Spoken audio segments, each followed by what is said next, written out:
very much, Arthur, and good morning, everyone. It's an honor and a pleasure to be here.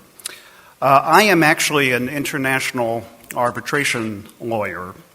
I have been handling mining disputes in this region and other regions for most of the past 2 decades.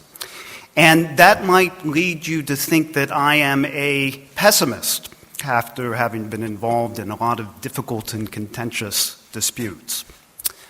But in fact, I am currently feeling rather optimistic about the mining industry, and in particular about the mining industry in this region.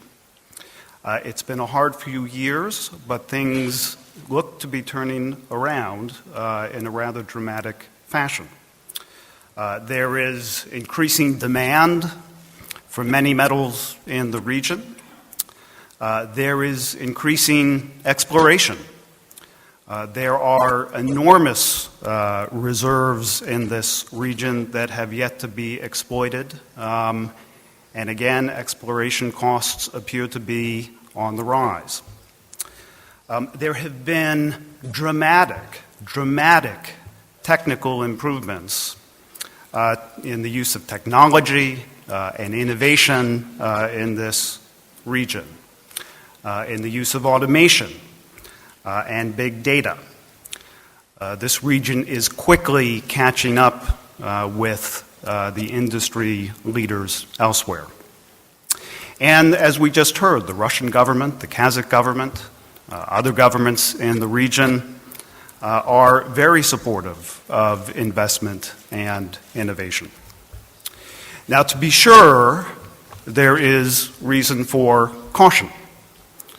Trade wars, sanctions, resource nationalism, the continuing perception that mining is necessarily bad for the environment and for worker safety. And we are now living in a time of political unpredictability that I don't recall having seen in my lifetime. So we are very privileged to have an expert panel that is going to help us sort through a number of these diverse issues. We are going to begin with Phil Newell, who is the managing director at Wardwell Armstrong International. And Phil is going to start us off with an overview of current and future trends in the mining industry. After Phil, we will hear from Sergei Krivokishin, who is the chief commodity strategist at the Eurasian Resources Group, and he will speak about Chinese environmental regulations and their impact on the industry. We will then hear from my friend and colleague, Laura Brank. Laura is the managing partner of Deckert's Moscow office and the head of Deckert's Russia practice. Laura will be speaking to us about the effects of sanctions and how to navigate them. After Laura, we will turn to Hélène Piaget. Hélène is the CEO of the Responsible Mining Foundation, and she will tell us that responsible mining not only should be accomplished, but in fact can be accomplished. And finally, we will hear from Georgi Fotin, who is the director of the investment department of Russia's Far East Investment and Export Agency, and he will be speaking to us about how Russia is actively supporting the industry. So let's get right into the substance, and I will turn the podium over to Phil Newell. Thank you.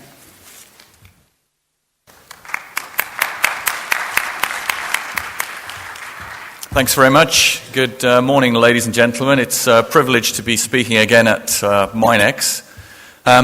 What I thought I'd talk about today a little is really where the markets are now, or where I see the markets are now. I'm not a financier, I'm a practitioner in this industry, but where the markets are now, what I think might be going on in the next few years, and particularly the impact of the EV, the electric vehicle story, and battery technology, which obviously, as we've heard already, is going to play a massive part in all our lives. Ooh, breaking the place already. Mining industry. We all understand it's geared by supply and demand. However, we live in difficult times, as we all know, and I'm not going to touch in any great extent on the list of figures around that supply and demand, but as you can see, there are a number which are having significant impacts on how the industry operates today. From my side of the pond, if you like, we have our issues with Brexit, which is causing great uncertainty in Europe. We have the Trump issues out of the US. Of course, that feeds directly through to trade wars. That's both with China and Turkey and elsewhere. We have the electric vehicle story itself, which in my lifetime, this is a new thing. I've been doing this job nearly 35 years, in fact over 35 years, and it's all been fairly traditional. People dig metals up, they sell them to make a profit. This whole EV story, how the world progresses through to effectively an electric vehicle battery storage economy, is going to have profound impacts on everything we do, and particularly for some metals. That is very closely linked with renewables and the impact that will have on metals. And of course, there's this one down in the bottom left-hand corner, unfortunately, which is with us at all times, conflict, and of course, it's very difficult to predict where that at any one time may be happening around the world. The international situation at the moment. I guess it's optimistic. We have infrastructure fuel metals booms in the US, fiscal expansion, corporate regulations are being improved. We've just heard the policies that are being changed both in Kazakhstan and in Russia here to make the system more transparent, to try and attract foreign investment. And of course, China never goes away. You could argue its enormous growth of a few years ago. We may not see those times again, but at 6% growth on the levels of population that country have is just still an extreme number for the world to try and keep up with the supply of metals. On the other side of the coin, we have the pessimistic effects. Chinese economy again. So some people still worry that's going to go at some point down the tubes or we'll have major correction. Trade wars, as we've heard, and then there's all the left field factors, which who knows what they are. The list I gave you at the start is some that are occurring now. I think we are in very interesting times, and something else could come out of the woodwork that we're not aware of. Also, the mining industry is still recovering from a major recession. And if you look at the 2016 exploration statistics, they were the lowest for 11 years. Happily, as you'll see shortly, those numbers do seem now to be improving. And as always, exploration tends to be dominated at the moment by the major companies. We need to get the juniors doing that exploration work and properly funded. Recent metal price correction. It's just on my monitors shaking a little bit. I'm just checking that's okay. It is. As you can see, the early part of this year, metals, many of the major metals hit some fairly high prices. As you can see there, we have zinc spot prices, copper, gold, and tin prices. But what you will notice is in the last few months, most of those metals have come off. And that seems to be a common trend at the moment. That is being influenced very much by some of those factors I showed in the first slide. Now, I'm not going to dwell on metal pricing, because, of course, basically, who knows? In many of the studies we do as a company, clients will ask you, what's the metal price going to be in 5 years? And I can pay $10,000 or $50,000 to get a price forecast from an eminent body, or I can sit down and I can look through some historic data. I can come up with a number. The fact is, who knows? And people are generally wrong. But the fact is, there are supply and demand basics, but there are all these other things going on that we really struggle to keep tabs of. One of the best, and this is just for an interest's sake, one of the best performing commodities over the last couple of years is actually thermal coal. The reason being that thermal coal is going to be required to increase power demand for the increasing electric vehicle story. It's kind of a bit of a chicken and egg situation in that the whole drive towards renewable energy and electric vehicles, clean energy, but ironically, we're needing more thermal coal to provide the power to make all this happen. So that could be argued as a short-term fix to the problem. And of course, then you have the stories which completely buck any trends that you try and prophesize, if you like. As you know, or most of you will know, iron ore hit very high prices, as high as nearly $150 a ton. Bottom fell out of the iron ore market with a slump in China, the China growth rates. It went down to $37 a ton. At that time, most of the market forecasts were saying iron ore would probably bump along at about $40 a ton, long term. What happened? There was then a Chinese infrastructure stimulus, which sent it back to greater than $80 a ton in 2017. But if you still looked at forward metal prices for iron ore at that time, it was around about the $45. What's happened since then? It's determinedly stayed around the $65, $70 range. Again, very few people predicted that would happen. Most people were suggesting iron ore was going to be running along the $40. So don't believe anything you read. It's all just made up. So getting on to EV storage and battery storage. It's inevitable. It's going to happen. We will all in time be driving around in some form of electric vehicle. There's going to be the demand for those batteries. China is still the fastest growing market, or will be the fastest growing market, and they're suggesting between 40 and 70 million vehicles by 2025. Now that's a staggering amount. I think that will mostly be in the urban environments where distances are relatively short. I live in rural England. I need to have a vehicle that'll do 700-800 kilometers on a charge rather than whatever 200. So for a lot of the world, it still will not be ideal, but if you can argue for urban life, electric vehicles will move very quickly and fill that space. However, that will put significant pressure on the electric networks, and renewable energy, of course, is being pushed to try and fill that gap. But the biggest problem with renewable energy, of course, is how do you store that power? And that's an ongoing problem we face. What impact does that have on metals? The graph here shows if you like, the common metals, the ones which you would understand to be showing significant increase in demand in the coming years. And the usual suspects are, as you can see there, graphite, nickel, aluminium, copper, lithium, cobalt, and manganese. And interestingly, the one with the largest take-up there is graphite. And I think that's one that tends to get neglected when people talk about global supply and demand. Lots of global graphite deposits are fairly small. Many of them are in Africa and places like that. And that will be a difficult one to manage expectation. Nickel, of course, plays into Russia's hands with Norilsk's enormous nickel commodities, as well as other companies here. Copper is one which is going to show considerable increase. And lithium, well, you look at the lithium graph there, it will show huge increase, but don't forget lithium demand at the moment is starting from very low levels. The argument with lithium, of course, is there is actually lithium is not an uncommon metal. There is plenty of lithium globally. It is only the technology which is stopping some production at low cost. One to add here is vanadium, which isn't even on this graph. Vanadium has just this week hit a 14-year high in price.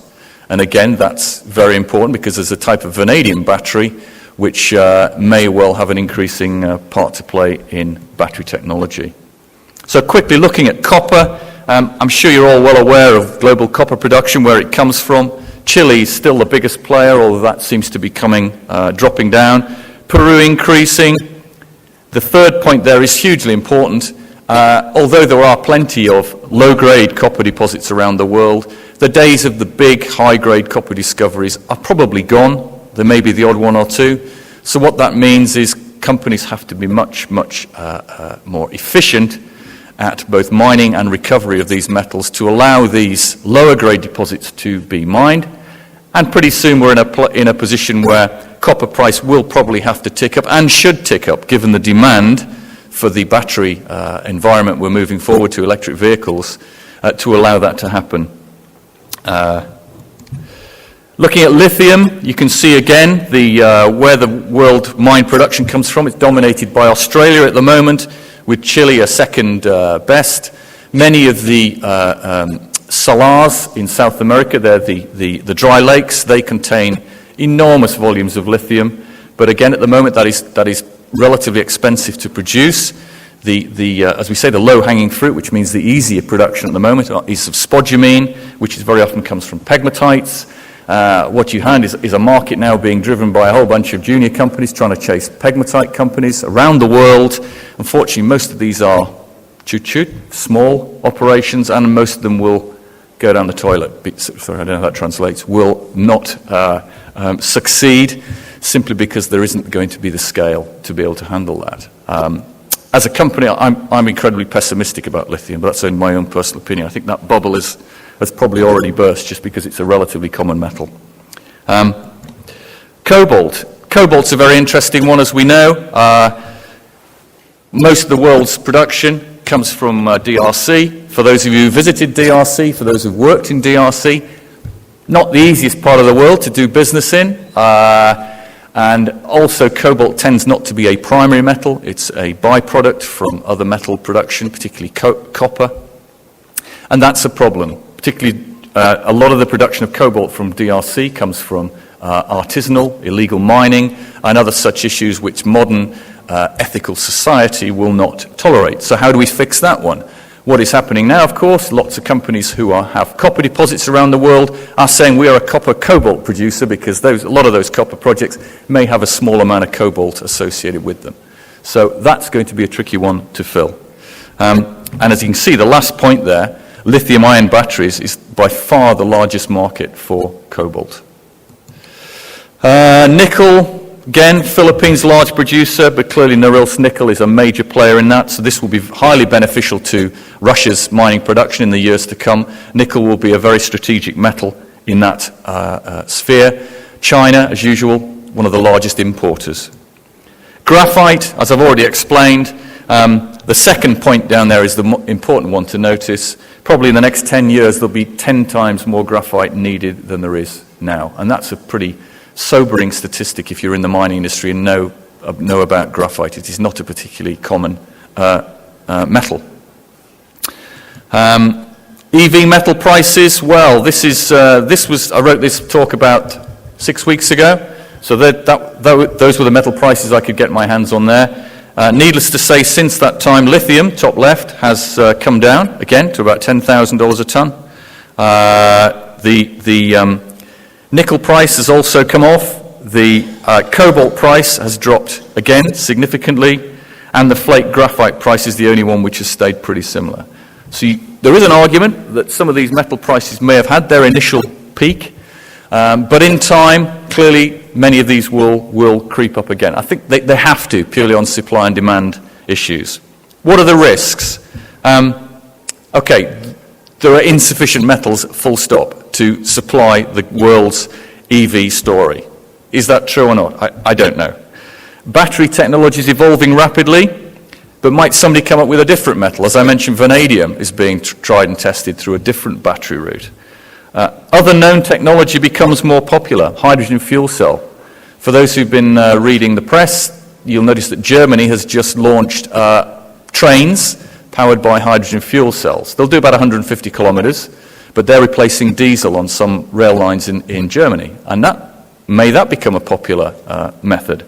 And finally, development of unknown technology. It's easy to put that down, isn't it? There may well be some scientists sitting in some room right now, and this afternoon we'll discover a brand new technology which none of us are aware of. That's always a possibility. If you think what's happened in the last 10 years, what might happen in the next 10 years? I guess that may not be too realistic, but it's still a possibility. So moving on fairly quickly, global exploration budgets. The good news from this is you'll notice that the graph takes a small tick up in 2017. I gave a similar talk to this a couple of years ago where the markets were all heading downwards, exploration was down. It's nice to see now there is a bit more money going into exploration. Types of exploration. This is more worrying, though, unfortunately, because the majority of exploration is still taking place in the mine site. If you notice the yellow color on the graph, with less exploration being done at grassroots level. Now, in a country such as Russia, which is, in terms of acreage or area, is enormous, this money needs to go into grassroots exploration, not mine site exploration. But you can understand when money is tight, companies want to spend their money close to home. So they are quite worrying statistics still, even though global spend has actually gone up. And as you can see, okay. And by region, well, it's still the usual. Latin America is still the main player. The rest of the world is second place, of which Russia does have a significant part. But the overall FSU is less than 2%, which is very, very low considering the size. And by commodity, well, again, you could probably pick this, couldn't you? Gold and silver, the highest spend goes on those, and base metals second. But what isn't on there, of course, are the battery metals, and they will begin to show significant exploration spend. What does it mean for Russia? Well, as I said, the FSU is about 2%, Russia 4%. It's broadly saying that Russia needs to spend a lot more money on exploration. I'm sure I'm not saying anything you aren't all aware, to properly realize the assets you have. An exploration summary, majors are desperately trying to replenish their supplies, but the mining sector is very much gearing up for the hunt for new deposits. But many of the big ones, the high-grade ones, are gone. So what have we got left? We've got deeper, refractory, smaller, lower grade, all these things which require more resources, more people, and guess what? We don't seem to have that globally at the moment. Financial considerations, capital raising increased slightly in 2017, as did IPOs, but battery metals will, in the coming years, begin to play a much bigger part in that. M&A activity, again in 2017, that was up. China was the main player, as you can imagine, for both acquirer and target. The Chinese still seem to have a huge appetite for acquisitions. And the Russian market, well, as you know, major producer of the metals you can see there. And the Russian economy has held up pretty well, even during the time of sanctions because of a devalued ruble. Your local costs have made your operations relatively profitable. And mining accounts for 3 to 5% of GDP, and that's expected to continue in Russia. And activity and opportunities, basically enormous opportunity for discoveries in Russia, strong track record of mining. I've mentioned the wheat rubble, proximity of Chinese market, we're going to hear a little bit about that in a minute. Coal output, again, is significant in Russia still, and world-class projects still coming to come online, Sukhoi Log, Udakan, etc. And Russia is important for battery metals, particularly nickel. Barriers to development, huge size of country. It's a big place. It's going to cost billions of dollars to properly do this. Foreign investment to mining is regulated, can discourage some. Most major deposits are in the hands of large Russian majors at the moment. Juniors find it difficult to break into that market. High cost of money locally and limited access to international banks. I won't go through the global outlook other than to say the future is relatively bright for the Russian mining sector.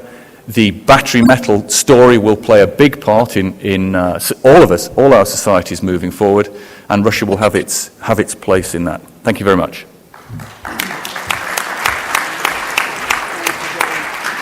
Thank you very much, Phil. Next, we'll hear from Sergei Krivokishin. Кривохижин.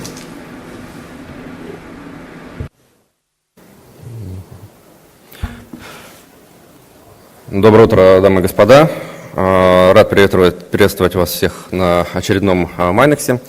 Я представляю Евразийскую ресурсную группу. Это один из крупнейших игроков сектора на пространстве бывшего Советского Союза. Мы являемся одним из крупнейших производителей ферросплавов в мире, крупным игроком на рынке железной руды, на рынке алюминия, энергетического угля. В Африке мы добываем медь, кобальт и вскоре запускаем один из крупнейших проектов в кобальте, в этом очень актуальном, я бы сказал, металле последнего времени. Тема моего доклада скажем так, сезонально актуально. Это производственные ограничения в Китае. Последние 2 года Китай приступил к массированной программе производственных ограничений, которые можно рассматривать с 2 сторон. Первая сторона – это улучшение экологической составляющей. Все мы знаем, как бурно развивался Китай в промышленном плане с середины 2000-х годов. Однако во многом развитие это шло без должной оглядки на экологию. И к 2010, 2011, 2012 году скопилась вот эта критическая масса экологических проблем, которые партия и руководство Китая вынуждены были признать. И как любит повторять господин Си Цзиньпинь, горы, чистые реки и зеленые горы не менее прекрасны, чем горы злата и серебра. И в 2017 году Китай приступил к реальным и значительным программам производственных сокращений, о которых мы сейчас поговорим.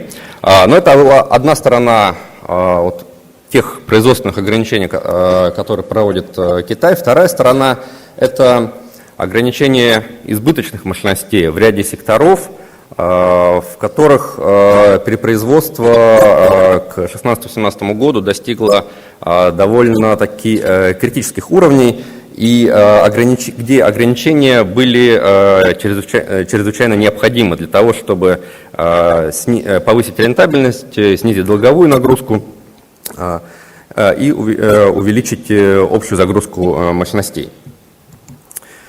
Были избраны несколько секторов. Первым из них стал алюминий.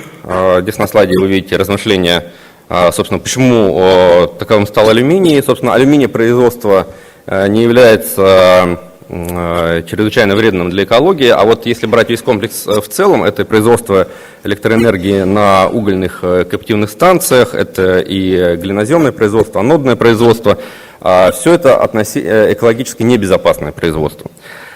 С другой стороны, в Китае к 2017 году накопилось изрядное количество избыточных мощностей, которые явно превышали рост потребления, хотя рост потребления в алюминии и в Китае, и в мире, он по-прежнему демонстрирует неплохие темпы. Что было сделано? С точки зрения экологических ограничений, в 2017 году в 3 ключевых провинциях были введены ограничения на производство алюминия, глинозема и анодов. А с точки зрения сокращения мощностей, здесь была избрана тактика закрытия так называемых нелегальных мощностей. Дело в том, что с 2013 года строительство новых мощностей в алюминии в Китае было фактически под запретом. Однако, несмотря на это, было построено 16 миллионов тонн из 46 миллионов к 2017 году. Так вот, 11 из них в 2017 году были легализованы через рынок квот или посредством других разрешительных процедур, а вот 5 миллионов тонн были признаны абсолютно нелегальными и подлежащими закрытию. В целом, можно говорить, что рынок, прогнозируя китайские закрытия, ожидал нечто большего. Во многом это исходило из того, что китайские заявления, возможно, не всегда звучали четко оцифрованными. Как видим на слайде, факт и ожидания отличались как по производственным сокращениям, так и по сокращениям мощностей. Но, в общем-то, цель Китая была не оправдать ожидания рынка, а добиться своих целей. И можно сказать, что во многом уже в прошлом году, вот в прошлом отопительном, так сказать, зимнем сезоне они были достигнуты. Несмотря на то, что производственные ограничения в алюминиевом секторе оказались относительно скромными, это примерно 700 тысяч тонн, и, в общем-то, они не оказали особого влияния на производства алюминия в Китае. Производство алюминия продолжает расти, и страна продолжает экспортировать алюминий. Но самое, наверное, важное то, что вот это выведение вот этих 5 миллионов тонн нелегальных мощностей позволило сбалансировать спрос и предложение на предстоящие годы. Да, до 2020 года еще 6 миллионов тонн в Китае будет вводиться, но после этого введен запрет, и постепенно потребление будет возрастать, оно будет съедать вот эти новые объемы, и к 30 году, по нашим прогнозам, загрузка мощностей в китайской алюминиевой промышленности достигнет примерно 90% по сравнению с текущими 77%. Переходя к сектору черной металлургии, наверное, всем понятно, что чермет – это не совсем чистое производство, это прежде всего коксохим, агломерационное производство, ну и производство чугуна и стали – это также не самое, с точки зрения экологии, не самая приятная промышленность.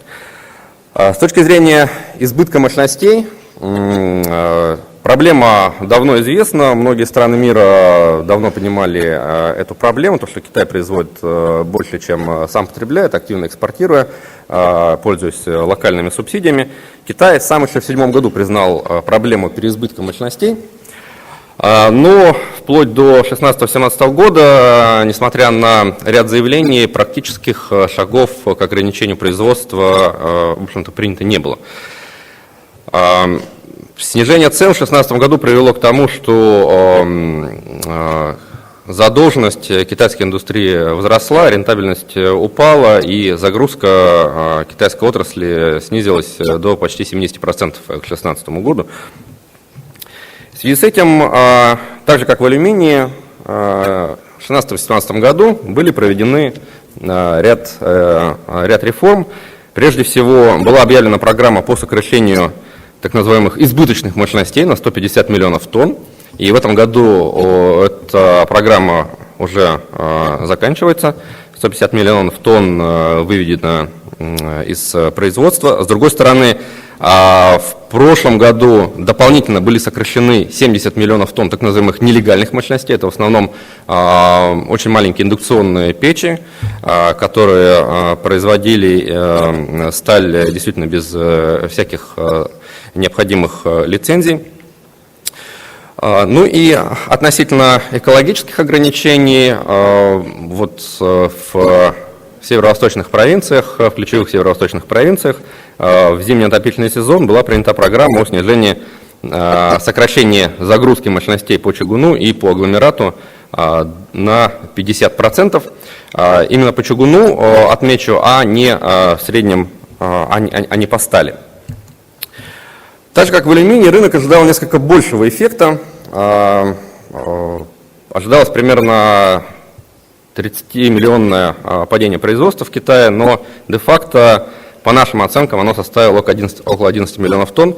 Отмечу, кстати, что на текущий момент ни одно, даже крупное аналитическое агентство не представило такого полного анализа, что же произошло в Китае в зимний период, как все эти ограничения работали и детально все-таки к чему они привели. Но рынок во многом оказался неправ относительно двух факторов. Первое, то, что снижение загрузки в одном регионе с легкостью компенсируется ростом загрузки в других при наличии избытка мощностей. И второй момент, то, что снижение производства чугуна и, как следствие, конвертерной стали приводит с легкостью к росту, увеличению производства стали на электродуговых печах. Каковы результаты? Да, с точки зрения производства, влияния на баланс производства, на баланс спроса и предложения в стали, вот эти экологические ограничения, они имели относительно небольшой эффект. Но с точки зрения, опять же, снижения избыточных мощностей, нелегальных мощностей, было выведено более 200 миллионов тонн. Это порядка 20% от совокупных китайских стальных мощностей. Загрузка в отрасли возросла до 78% уже в прошлом году. Нагрузка на экологию существенно уменьшилась. И, в общем-то, Пекину понравилось, скажем так, тот эффект, который был в результате вот этих закрытий именно в черной металлургии, поэтому, в отличие, наверное, от алюминия, закрытия в черной металлургии, особенно в северо-восточных провинциях, они будут продолжаться.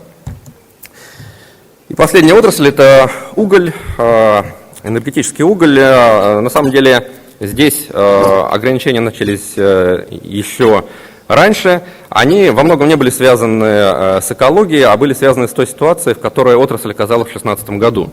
Это было характерно не только для Китая, но и для всего мира. Ценник на энергоуголь значительно снизился. Многие компании оказались на пороге банкротства. В США, как мы помним, большинство компаний угольных прошло через эту процедуру. В Китае, крупнейшем потребителе угля в мире, также была принята программа о сокращении так называемых убыточных мощностей на 500 миллионов тонн. Несмотря на это, стоит сказать о том, что реформы в китайской угольной индустрии, они имели целью не сокращение производства как такового, а укрупнение угольного сектора Китая. Для того, чтобы повысить рентабельность, опять же, снизить долговую нагрузку и улучшить управляемость отрасли в целом, для того, чтобы регулировать ценовые отношения в стране. В целом, в Китае, как мы знаем, угольная энергетика составляет около 70% от общего энергобаланса страны. И несмотря на то, что ставятся цели по снижению этой доли до примерно 60% к 2020 году и далее до 40% к 2040 году, скорее всего, вот этих 60% к 2020 году достигнут не будет, потому что, как показал опыт текущего года, если возникает необходимость в энергии, по-прежнему все эти потребности покрываются за счет угольной энергетики. Реформа в Китае имеет огромное значение для мирового рынка угля. Вот несколько графиков, несколько цифр на данном слайде. Да, Китай – это половина потребления и производства угля в мире. При этом Китай является важным игроком на морском рынке угля, импортируя примерно 15-20% угля в мире. Несмотря на это, доля импортов в общем потреблении Китая составляет всего около 5%. То есть Китай настолько велик в угольном секторе, что местные отклонения, какие-то колебания в добыче и в потреблении, они могут не всегда чувствоваться на месте, а вот на мировом рынке они оказывают существенное значение. Ну и one minute, Sergey. Да. Минута. В угле они, скажем так, оказались не совсем пока оправданными, в отличие от угля, от стали и алюминия. Да, действительно, мощности были выведены, около 500 миллионов тонн так называемых устаревших убыточных мощностей. Однако вот прироста угля пока не наблюдается. Если смотреть по данным за январь-август текущего года, добыча угля в Китае, наоборот, падает. И вследствие этого Китай импортирует много и поддерживает объем мирового импорта на высоком уровне, поддерживает тот высокий ценовой уровень, который мы сейчас наблюдаем на рынке энергоугля. Подводя итоги в целом, можно сказать, что те преобразования, которые проводит Китай, начал он их в 2016-2017 году, это первый раз, когда китайские реформы возымели реальный эффект на ряд отраслей, на баланс спроса и предложения, на сокращение избыточных мощностей. Реформы повлияли на изменение цен в ряде секторов, опять же упомянутый энергоуголь. привели к тому, что ценник на железорудную руду теперь, скажем так, разбился на 3-4 отдельные категории в зависимости от качества руды. Важной составляющей стало действительно улучшение экологической обстановки в стране, и это приводит к тому, что руководство Китая намерено и в дальнейшем придерживаться политики ограничений в зимний период. Но в этом году, судя по всему, и вследствие некого замедления китайской экономики и на фоне обострения торговых конфликтов с США, закрытия, судя по всему, будут менее агрессивные, чем предполагалось ранее. Все, спасибо.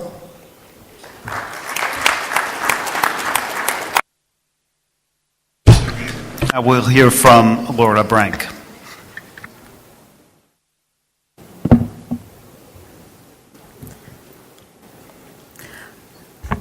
Good morning. I'm here to speak about everyone's favorite topic, sanctions. So I apologize for that fact. There's a lot to cover. These are very complicated sanctions, and I'm going to try to condense it into a very short speech. I'm going to try to figure out how to use these slides. And I think what's important right now is that sanctions have really, for the first time since they started, at least with respect to U.S. and EU sanctions, hit the mining industry with the designations in April, particularly of RUSAL and EN+. So I'm going to talk a little bit about that, but in order to get to that topic, I just need to give you some background on how these sanctions work. So as far as U.S. sanctions go, most of us know that there's these sanctions, and it means that you can't deal with certain people, and those people are blocked. But it goes a little bit further than that. There are different kinds of sanctions that are applicable in the Russian context, and these sanctions are administered by 3 different parts of the U.S. government. So the one that we hear about the most comes from Treasury, and those are the OFAC sanctions. The OFAC is the administering agency that designates persons and companies to be on this so-called sanctions list, and they administer these economic sanctions. Then we have other sanctions which are regulated by Commerce Department, which generally apply to exports and imports. So exports, restrictions on exports and imports. And of course, all countries have different types of sanctions related to export and import. In Russia, when sanctions are applied, it's usually in the form of import bans, whereas in the U.S., it's generally, when it's sanctions related to export, particularly export of technologies from the U.S. to countries where sanctions apply. And the third body is the State Department. So the State Department administers parts of the import and export controls and generally regulates things like export-import of defense-related articles. So all 3 of these are playing a role right now in terms of the sanctions applying to Russia.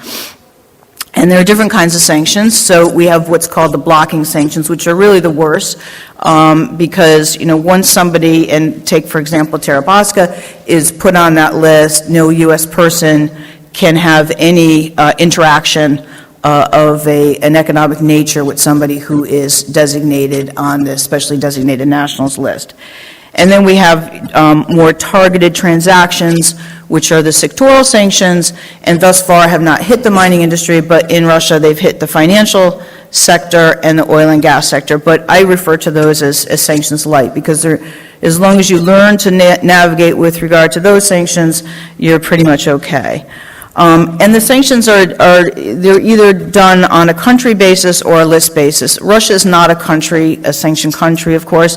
They're just persons who are on lists from Russia that are sanctioned. The U.S. has sanctioned, and as does the EU, full sanction programs for Iran and Syria and Cuba and places like that, but not for Russia. So as I mentioned, once an asset freeze, once somebody is on this list, their assets are frozen, no matter where they are in the world. If you hold those assets, a U.S. person holds those assets, they block them. In the case of banks, even though they're not U.S. persons, they'll block them anyway, because particularly if it's in U.S. dollars, because that's considered a blocking action if transactions are in dollars. And that's basically why, by the way, a lot of big European banks have had the largest fines in history related to sanctions, is because usually they're continuing to carry out dollar transactions with sanctioned persons. And so the U.S. government, through OFAC, goes after them very strongly. So it covers all sorts of assets, not just money, obviously. It could even go to legal judgments or securities, etc. So as I mentioned, other than the SDN list, we have this sectoral sanctions, and it applies to certain banks and oil companies in Russia. And really, in essence, what it means is that you cannot provide, as a U.S. person, long-term financing to the companies that are on these designated lists. And there are 4 directives thus far. Doesn't affect the mining industry, but it is one of the sectors. Ever since the sanctions came out in the U.S. in 2014, it's been one of the sectors that has been mentioned as a possible sector for sanctions, and luckily that has not yet happened. One thing to note is that with respect to both SDNs and sectorals, it covers both that entity that's listed and any company that's 50% or more owned by that company. And it creates a lot of confusion because a lot of times people don't know that. And when they don't know that, because and frankly, OFAC doesn't know either which companies these sanctioned individuals own, they don't put it on the list, and people could get burned because they haven't done the due diligence to find out whether or not this company is 50% or more owned by a sanctioned person. So, but the most important thing is with the sectoral sanctions, it's not a blocking action, so you can continue to transact with those parties. The biggest change to sanctions in the last year is this CATSA law that came out last year. So it followed Trump becoming president, and there was suspicion, and rightly so, that Trump was going to end the sanctions program with Russia. And that created a lot of nervousness up on Capitol Hill, and so the U.S. had decided to pass this law that would mandate sanctions and take it out of the control of the president. This is a major thing in the U.S. because there's always a fight between the executive branch and the legislative branch about who controls sanctions and who controls foreign policy. And if you're a lawyer, this stuff is very interesting. But suffice it to say that Congress is trying to wrestle control out of the executive branch about who makes sanctions policy. But even though Congress has this law, it is always the executive branch that designates who's there. So what this law did is 3 things that are really bad in the grand scheme of things. One, it codified these sanctions. So prior to last year, these were executive orders, so the president could cancel them at any point. It was completely under presidential control. Once Congress got in there, under this law, they put it into law. And then they, as Congress does, screwed everything up. Because it used to just be about Crimea and Ukraine, but when Congress got involved, it became about Syria, human rights, corruption, Georgia, all sorts of other things. So it's very difficult now to understand how sanctions could easily go away because Congress has now gotten themselves involved in the process. And the third thing that happened is secondary sanctions came along. So what are secondary sanctions, and what does that mean for people? So as I mentioned previously, we're talking about U.S. persons. So U.S. persons are covered by the sanctions. The same thing in the EU, it's EU persons. So it was only U.S. or EU. It didn't even include the subsidiaries of U.S. or EU companies in these sanctions. So General Motors' subsidiary could theoretically carry out a transaction with somebody who was blocked, and that would not be against the sanctions law. But now, under this current law, it could, third persons could also be sanctioned for dealing with sanctioned persons. And that's the bit that's really scared a lot of people and has created a real chilling effect because of the fact that the U.S. can do this. I mean, I want to say, too, just as an aside, there's only been one company, U.S. company thus far, that has been subject to any sanctions since 2014, and it's ExxonMobil for signing a contract with Sechin right after Sechin was sanctioned, and they're disputing that in the U.S. So just to put things a little bit in context, not to say that these things can't happen, but they're not happening as frequently as people think they are. It's just more the chilling effect that it has. So generally, and this is the situation with Rusal right now. Ultimately, the president needs, if he's going to take someone off the sanctions list now, he has to submit this to Congress. Congress does not need to approve of it, it's just that Congress cannot disapprove of it. So I'll talk about that in a second in terms of the politics of taking Rusal off the list. So as mentioned, U.S. persons are covered by this, and now we're in the world of secondary sanctions.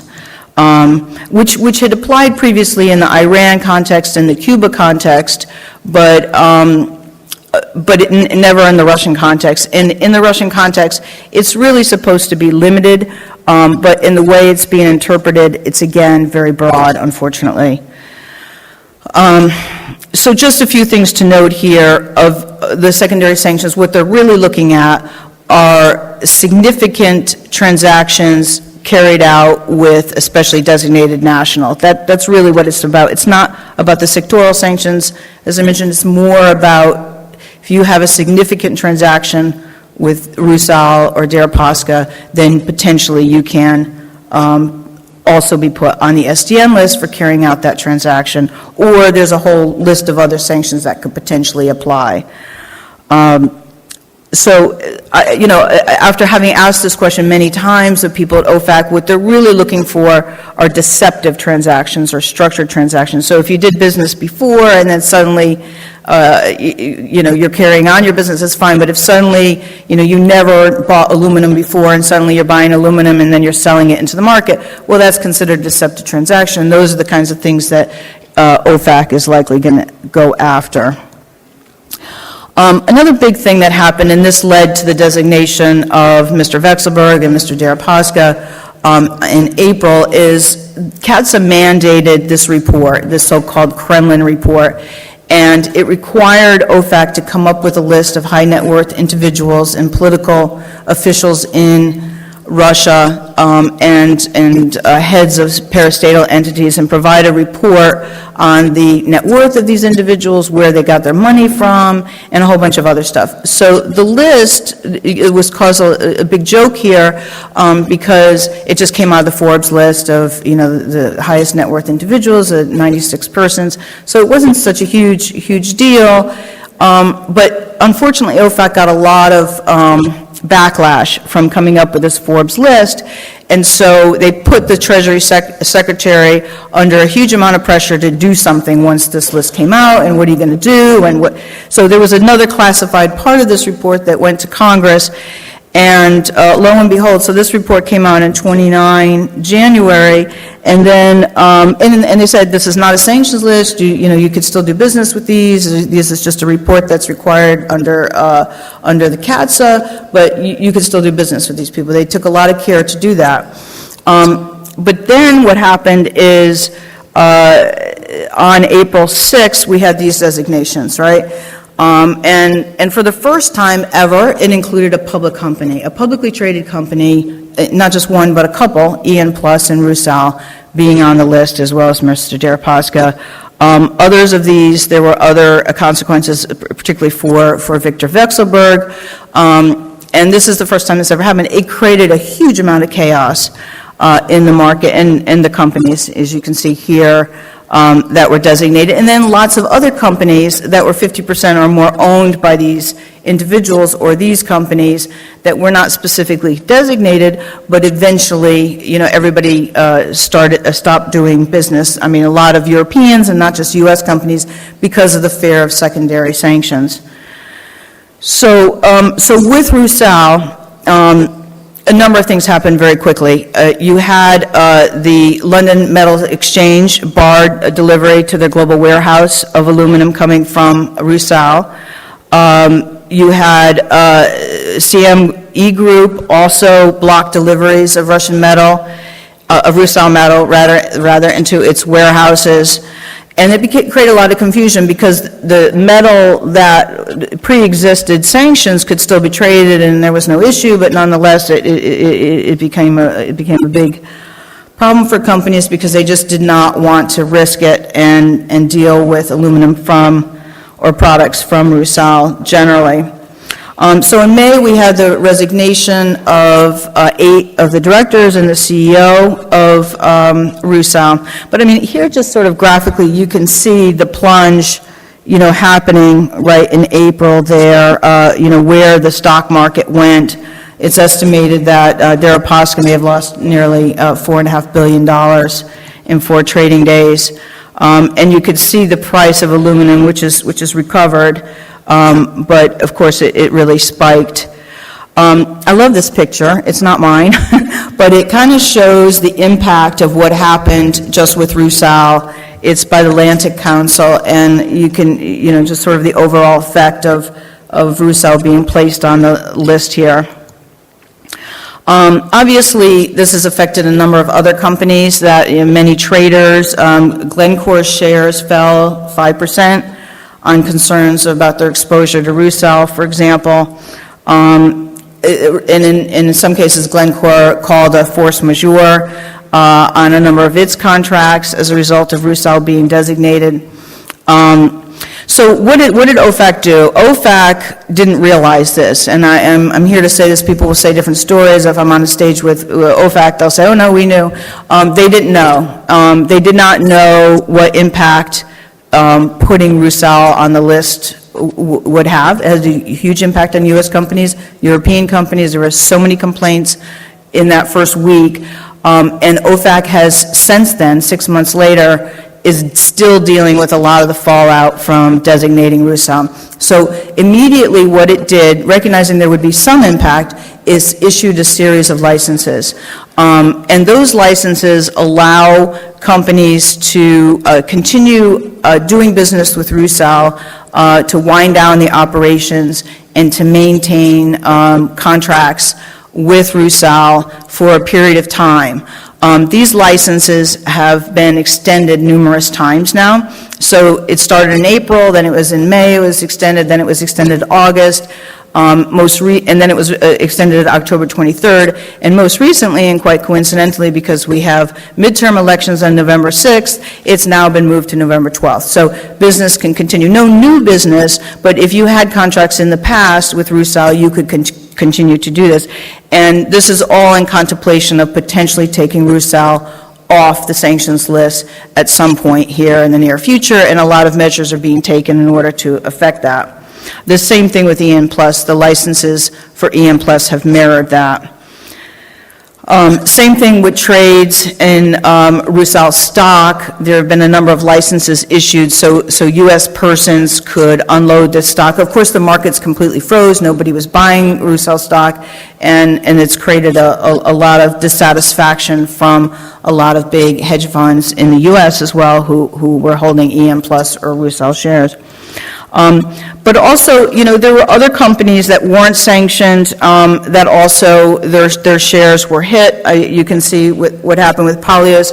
Polyos is not sanctioned, but people were fearful because Karimov was sanctioned, and of course Karimov's son Saeed owns a significant percentage of Polyos, but you can see, it's recovered, but you can see in the chart here where we dropped on April 6th for Polyos stock. They took advantage of it and bought back some of its debt, so in some respects, although it harmed them for the short term and continues to have some negative impact, they were able to cover pretty quickly. The same thing with Norilsk, because of course, Rusal owned 28% of Norilsk, and you can see what happened to Norilsk's price, and this is despite very attractive valuation for Norilsk. People got nervous because of sanctions and the fact that Rusal owns those shares. So just to conclude, what's the future hold? There are some bills in Congress right now that would potentially impose further sanctions on Russia. There isn't anything really specific about the mining industry right now. My personal feeling is that they're not trying to go after public companies, and the public company issue was a huge issue and had a really negative impact. So I think it will be much more measured to the extent that it does affect the mining industry in the future. I think most of the future sanctions, they're looking more at banks, and they're looking for people more that are maybe at parastatal entities, state entities, is something that they're looking at. But I don't think that there are going to be any more major sanctions before the midterm elections. I think that the Trump administration has tried to appease the Congress at this time in designating, more people over the last few weeks. I do think, personally, don't buy stock on it, but I do think that RUSAL and EM Plus will eventually be taken off if these plans are approved, and it could be as early as mid-November when that happens. Okay, that's it. Thank you very much, Laura. Our next speaker will be Hélène Biaget. Good morning, everybody. And thank you and congratulations to Arthur and MINEX for another really interesting program this year. So, I'm from the Responsible Mining Index, the Responsible Mining Foundation, and many people speak of challenges in the mining industry. We'd like to talk about some opportunities as well, and in fact, strategic opportunities. So, sometimes when we're speaking to mining companies, we hear that sustainability isn't the real work. The real work is doing the mining, of course, and all the technology and the engineering that goes with that. But as the world evolves, and as we see, as mentioned earlier, there are expectations in society that emerge, and part of that then is strategic to respond to those. So let me tell you about some of the findings and how we think about this. So the perspective from the Responsible Mining Foundation is that mining should benefit the economies, improve the lives of people, and respect the environments of producing countries, while allowing mining companies, of course, to also make a fair return. I have to stop at this moment to apologize because in your conference packs, you'll find this book that you see the picture of on the screen, except a little accident happened from my office, and we sent the English version rather than the Russian version. So this is to apologize, but to say it is there, and if you go on our website, you'll see all our results for every company is completely translated into Russian as well. So let me continue. In doing this work of bringing visibility to companies and looking at their ESG, environmental, social, and governance performance, we've also added something called economic development, because we think overall, part of why we're doing all this work, and many companies spend a lot of resources on this, to improve the economic, environmental, social, and governance issues, is also to focus on those countries and areas of the world where there are enormous deposits and opportunities, but not necessarily benefiting directly the economies of those countries. So we've looked from the perspective of how mining companies can contribute in the broader perspective to economic development as well. And then let us be very clear that while we're looking at mining companies, and they are the focus of the study, it's really important to remember that we are all responsible for mining. And it's so easy for people to point fingers at mining companies or point fingers at governments, but at the end of the day, as individuals and as taxpayers, we drive the need for infrastructure, transport, telecommunications, armaments, energy, and consumer shopping. So without our lifestyle choices and expectations from our governments, mining would not exist. So this is just to be very clear that it behoves all of us to think about responsible mining, not just the companies. So what do we hear from the mining companies? Quite often we hear from the mining industry that they know that there's a trust gap with society, that society doesn't like the industry, that it's sometimes called a dirty industry, and that there's not enough respect for what mining does bring to society and how important it is to society. So part of what we're trying to do is to say this is a way to overcome the trust gap. People speak again of the increasing requirements for transparency. That doesn't seem to change from year to year. In fact, it seems to be increasing. And then, of course, companies all speak about the very high demand for reporting to all sorts of organizations, including an organization like ours.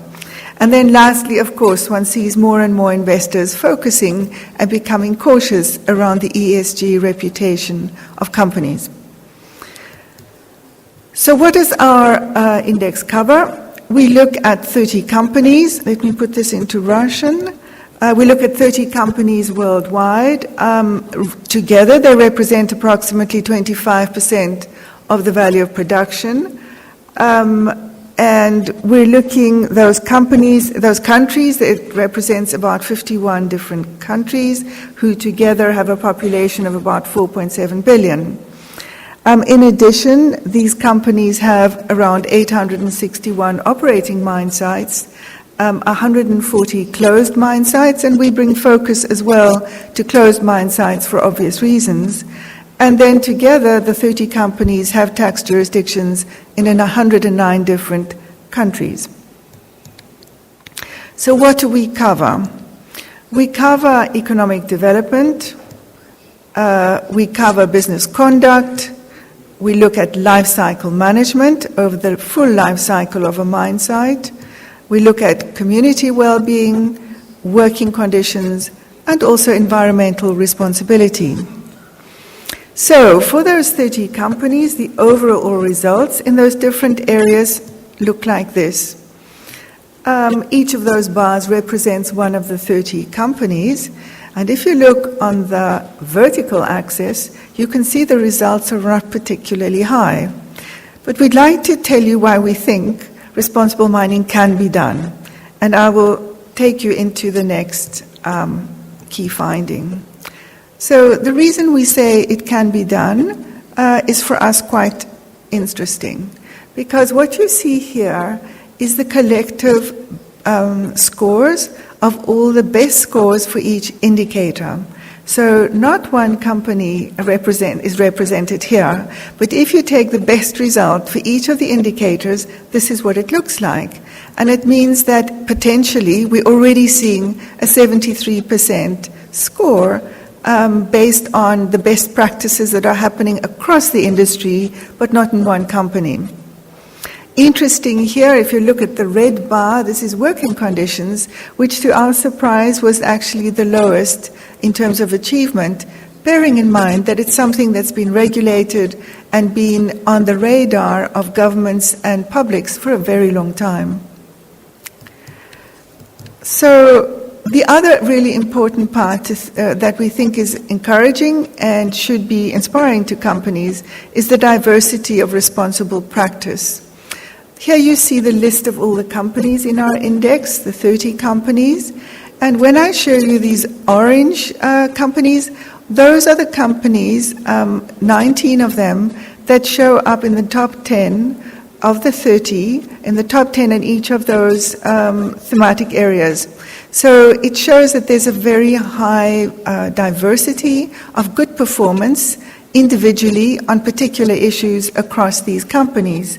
And seeing as we've just been discussing Rusal, it's interesting to see Rusal is one of the companies that showed up in the top 10 for economic development. Interestingly, due to work that they are doing in Guyana, where they really support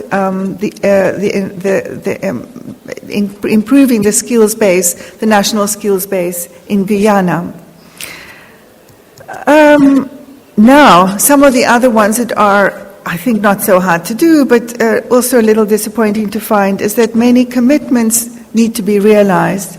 So what you see here is a bar for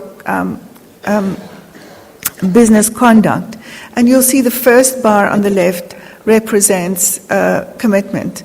And those usually are the easier ones to do. It's having a policy in place, getting it through the board, getting it authorized. But in general, we see that there's a fall off from commitment down to action, and then the other measurement area that we look at in terms of effectiveness. And this effectiveness is measured around, is the company tracking its performance? Is it measuring its intentions, learning from that and improving as it goes along? So commitments, of course, are the easiest part, but we would like to see that they convert into action and that those actions are effective. The other very prominent finding, and the one which unfortunately really just works against all the other good efforts of the industry, is the continuing prevalence of adverse impacts. And as you can see, what you see here is a word map of the different kinds of impacts we found. We studied over 6,000 different reports, and of those we then looked at how many were actually attributable to the companies directly, because of course there are really very many accusations, allegations and newspaper articles about things which sometimes are not the direct responsibility of a company. But even so, having done that, this is what in general it looked like. And this is, of course, the piece that drives public opinion quite seriously. 1 more minute, Ellen. The external requirements we need to improve public disclosure. So here's an example where we see if there's an external requirement, there's better public disclosure. This company discloses everything in countries where it has to. This is an example of Chile, which allows environmental impact assessments to be hosted on a public site, which is a very good way of helping the industry. We also see that some case studies need to become formalized across all mine sites. You see an example here of a company where one very good case study is not being replicated elsewhere. And then we also see that site-level data is largely missing. So these bars represent individual mine sites. We looked at 127, and you'll see there are quite big gaps there around mine site level information, which of course is where one's likely to get more trust evolving. And then to say that open data sharing is still evolving. It's not fully understood and practiced, but all of this is now an emerging way of how do we share data? Not just do we share it, but how do we share it? And then let me move on to just finally to say that if you look at the web report, there's company information, there's individual mine site information, there's also a trove of over 2,000 company documents that are in the public domain, and also leading practices which are there to learn from and to replicate. And then my last point, and this is back to the opportunity, the strategic opportunity that also transcends things like sanctions and speaks to the time post-sanctions. And this is the Sustainable Development Goals. Last week in the UN and in New York at the UN, there were really many discussions around mining and the Sustainable Development Goals. And these link very closely to the index and the contents in the index, which represents what society expects from mining companies. So I'd like to leave you with the idea that it can be done. I'm very happy to talk some more after this presentation. Thank you. Thank you very much, Hélène. And finally, we will hear from Georgi Fortin.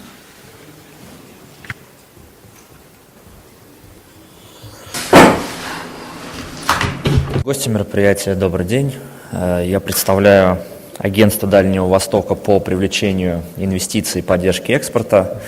В своем выступлении я хотел бы поподробнее остановиться на условиях ведения бизнеса в регионе, в дальневосточном регионе, а также о тех мерах государственной поддержки, которые правительство Российской Федерации готова оказывать для инвесторов, которые приходят в регион, в том числе в проекты по добыче твердых полезных ископаемых. Перед тем, как я перейду к содержательной части своего выступления, я хотел бы напомнить всем собравшимся, что Дальний Восток сегодня занимает первое место в России по добыче золота, серебра. В регионе сосредоточены богатейшие запасы угля, меди, редкоземельных металлов. И, безусловно, развитие региона является приоритетом во внутренней политике Российской Федерации. Для того, чтобы раскрыть в полной мере потенциал региона, на Дальнем Востоке создана целая система институтов развития. Прежде всего, это Федеральное министерство по развитию Дальнего Востока, это Агентство Дальнего Востока по привлечению инвестиций и поддержке экспорта. О нашей деятельности я расскажу на следующих слайдах. Это Фонд развития Дальнего Востока, это коллеги, которые финансируют проекты в регионе на льготных условиях под 5% в рублях на срок до 10 лет. Это Агентство по развитию человеческого капитала. Коллеги занимаются привлечением квалифицированных кадров в регион, а также Корпорация по развитию Дальнего Востока, которая выступает в качестве управляющей компании территории опережающего развития. Несколько слов про нашу деятельность, про деятельность по взаимодействию с инвесторами на Дальнем Востоке. Мы выделяем 3 основных направления в своей работе. Прежде всего, это привлечение инвестиций в регион. То есть мы знаем все проекты, которые реализуются в регионе, потребность финансирования. Во-вторых, это предоставление необходимых мер государственной поддержки. Прежде всего, я имею в виду создание территории опережающего развития и выделение субсидий на строительство инфраструктуры под проекты, а также поддержка экспорта продукции прежде всего в страны Азиатско-Тихоокеанского региона. Ключевым элементом поддержки на Дальнем Востоке является сегодня территория опережающего развития. Сейчас таких территорий создано 18, ведется работа по созданию еще 2 территорий опережающего развития. Для инвесторов, которые реализуют проекты на данных территориях, предоставляется специальный льготный режим ведения деятельности. Мы, как агентство, можем инициировать создание новой территории опережающего развития или расширение данной территории под конкретный проект. Здесь более детально представлена схема предоставления льгот, то есть какие конкретно льготы получают инвесторы. Это прежде всего сниженный уровень социальных взносов, это нулевой налог на имущество в первые 5 лет для инвесторов, это сниженный налог на прибыль, а также понижающий коэффициент на налога на добычу полезных ископаемых. Другим элементом поддержки является предоставление субсидий на строительство внешней инфраструктуры. Безусловно, мы осознаем все вызовы, с которыми сталкиваются инвесторы при реализации проектов в удаленных частях региона. Поэтому ряд компаний на слайде представлено, кто уже успел воспользоваться данной льготой. Это и компания «Полюс», и компания «Петропавловск», JV Gold, «Алрос», «Колмар», ряд других компаний. Суммарный объем инфраструктурной поддержки в регионе компаний превысил $450 миллионов США. Я бы хотел отметить также относительную простоту получения данной льготы, то есть мы структурно выделяем 3 основных этапа, через которых проходит инвестор при получении данной поддержки. Единственное ограничение – это необходимость, это наличие проектной документации. Это фактически единственное, что мы требуем от инвестора. Несколько слов непосредственно про взаимодействие с инвесторами, о том, как ведется работа со стороны агентства. Мы выделяем 4 основные группы инвесторов. Это прежде всего китайские компании, крупные китайские компании, такие как China Gold.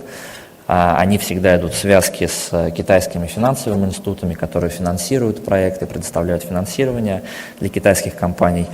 Это также компании из Японии, готовые финансировать проекты, а также компании из других стран. Ну, вот по Дальнему Востоку здесь, наверное, можно отметить компании из Казахстана и Индии.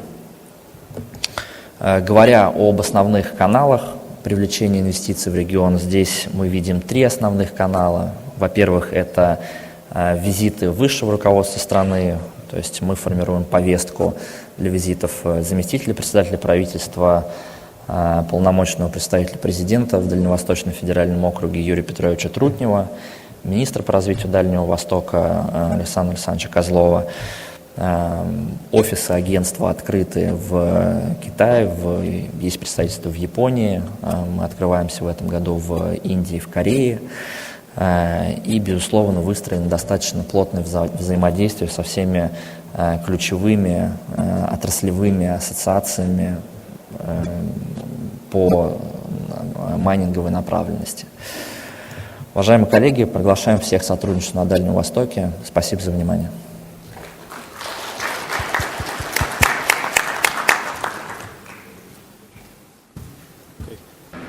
Everyone, unfortunately, I don't think we're going to have time for questions, but I'm sure our panelists would be delighted to speak to you individually. I take it, Arthur, we will have a short, very short coffee break. So thanks to the panelists and thanks to all of you for your attention.